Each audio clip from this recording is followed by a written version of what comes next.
Hər vaxtınız xeyir olsun, mənim dəyərli izləyicilərim. Mən gəldim. Bundan öncəki post paylaşmışdım ki, pul məsələsi ilə bağlı dedilər ki, bəs bunu necə kökündən həll etmək olar?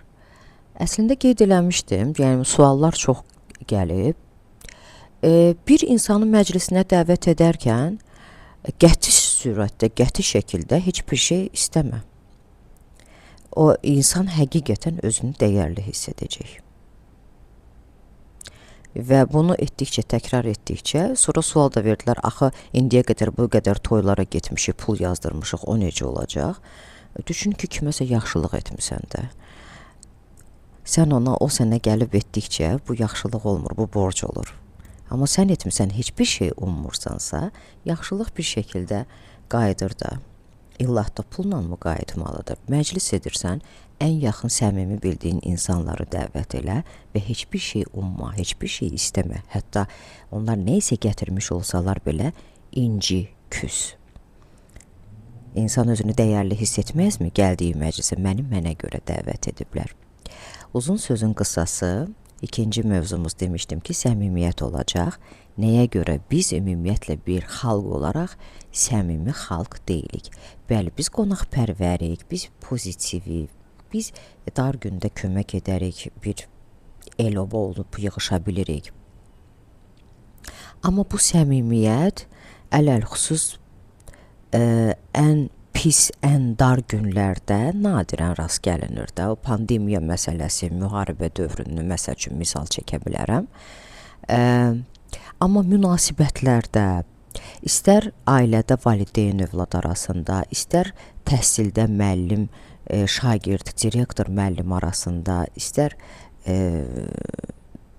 digər şirkətlərdə, iş yerlərində, yəni işçi, rəhbər və işçi arasında səmimiyyət yoxdur. Eləcə də dostluq münasibətlərində, hətta sevgi münasibətlərində səmimiyyət yoxdur.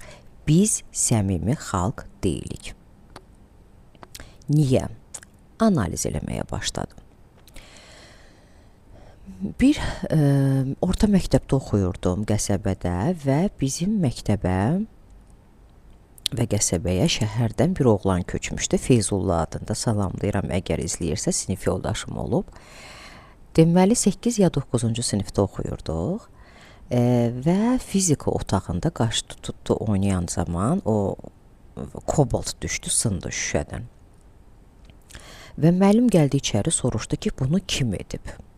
Adətən hər zaman neysə bir yanlışlıq, səhv olanda, də uşaqdır da, əlindən bir xata çıxanda, müəllim gəlib nəsə soruşanda heç kim boynuna almazdı və heç kim danışmadığı təqdirdə, bu Azərbaycan sektorlarında bilirsiniz də, müəllimlər qarğış elirlər, sizi yetim qalasız, sizi belə olasız, vəhşisiz, nə bilim nə, siz bu indiyə qədər davam edir eşitdiyimə görə. Və müəllim soruşanda ki, kim edib, hər kəs düşünürdü ki, yenə sakitçilik olacaq. Feyzullah çıxdı, dedi ki, mən eləmişəm. Bu o qədər hamıda təəccüb hissi oyatdı ki, yəni müəllim özü də çaşdı. Müəllim nə deyəcəyini bilmədi ki, birbaşa mən eləmişəm sözü və dedi, yaxşı alıb qoyarsan. Yəni dedi, mən eləmişəm, səhvən olub, qaçdıqda oynamışıq, bilərək etməmişəm. Dedi, alarsan, yerinə qoyarsan. Və mən o zaman bir şeyə diqqət elədim ki, bu hərəkətdən sonra artıq sinifdə sanki bir canlanma baş verdi oğlanlar arasında. Hansısa yanlış hərəkət edəndə birbaşa deyirdilər, mən eləmişəm. Məsələn, gələk valideyn övlad münasibətinə, uşağın əlindən nə isə düşüb sınarsa, uşaq söyüləcək, danlanacaq, hətta döyülə də bilir ki, şikəstsən, sən bunu niyə sındırdın? Amma böyüyün əlindən nə isə düşüb sınanda bir çıxacağı var imiş, onu döyən-söyən olmur. Ərlə arvad arasında qadınlar çox zaman ərlərinə deyə bilmirlər, birbaşa pul ver mənə filan şeyə görə pul lazımdır, ehtiyacım var. Dolayısı yolla gəlirlər məsələyə. Problemi biraz da problemləşdirmək, bəyin içində, ərinin içində gərək bu yazıq gəlmə hissini oyatmalıdır, o məsuliyyət hissini oyatmalıdır, ondan sonra ona pul verilməlidir. Hətta özü üçün neysə almış olsa belə qiymətinə aşağı demək. Birdən çox deyərəm, Birdən baha gələr onun üçün. Və eyni zamanda da rəhbər işçi arasında da bəzən olur ki, rəhbər birbaşa sözünü deyə də bilir, deyə də bilmir. Əlaltısı ilə, köməkçisi ilə gedin ona deyin ki, belə-belə. Nəysə eləsin, tutalım ki.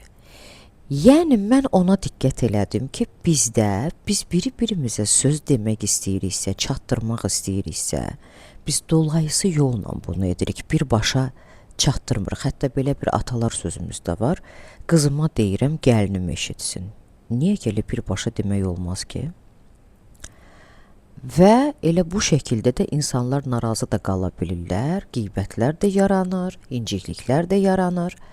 Hətta qonaq gedərsən birinin evinə, tutalım ki, neysə təklif edər, çay yemək, yox, istəmirəm, çox sağ ol, bir dəfə, 2 dəfə təklif edər. Biz birbaşa deyir, yox, sən Allah neynirdin, nə xəcalət çəkirdin? Hə, o zaman sən yox deyirsən, sənə təklif etməsə gəlib deyəcək ki, mən yox demişəm. O niyə mənə təklif eləməyib? Onun qonaqpərvərliyi harda qaldı?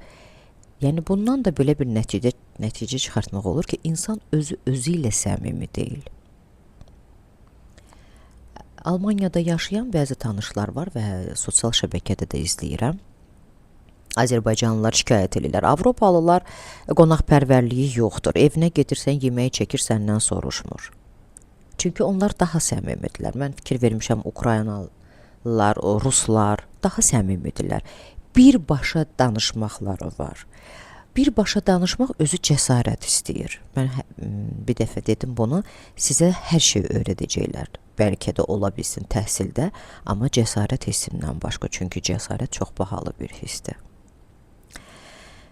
Və bunun səbəbini araşdırmağa başladım ki, ümumiyyətlə bu səmimiyyətsizlik hardan gəlir? Bir neçə səbəbi var. Qorxuya da dayanır.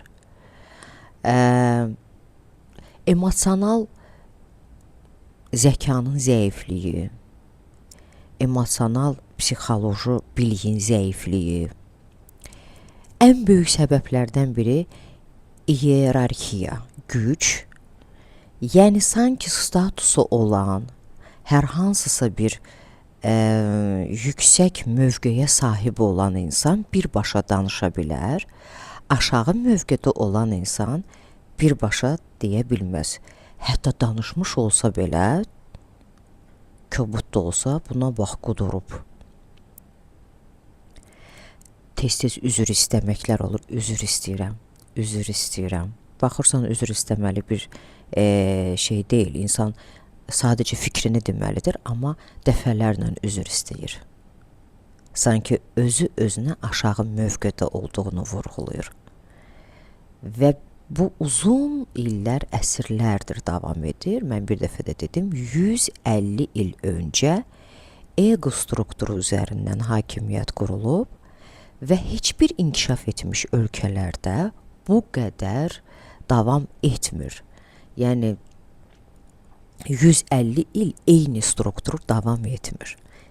Dəyər strukturu ortaya gəlməlidir. Dəyər strukturu da yenə də biz hara getsək, neynəsək, bu gəlib təhsildə dayanacaq. Niyə?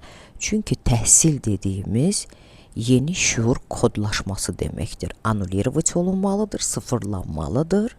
Tamamilə yeni bir sistem, dəyər sistemi qurulmalıdır və 15 il, 20 il, 30 il sonra tamamilə yeni şuura sahib artıq cəmiyyət formalaşır. Biz isə hələ üstü bəzək, altı təzəyik. Yəni, şuur dəyişməyincə köhnə kodlaşmış şuurla davam edirik. Şuur dəyişməyincə tam inkişaf etmiş demək biraz yanlış olacaq. İndi yaxşı ki, sosial şəbəkələr var. Azdan çoxdan bir-birimizi dinləyə, hardasa nələri isə düzəltmək ehtimalı yəqin ki var. Diqqətinizə görə təşəkkür edirəm. Bu qədər və mövzumuz hələ davam edəcək.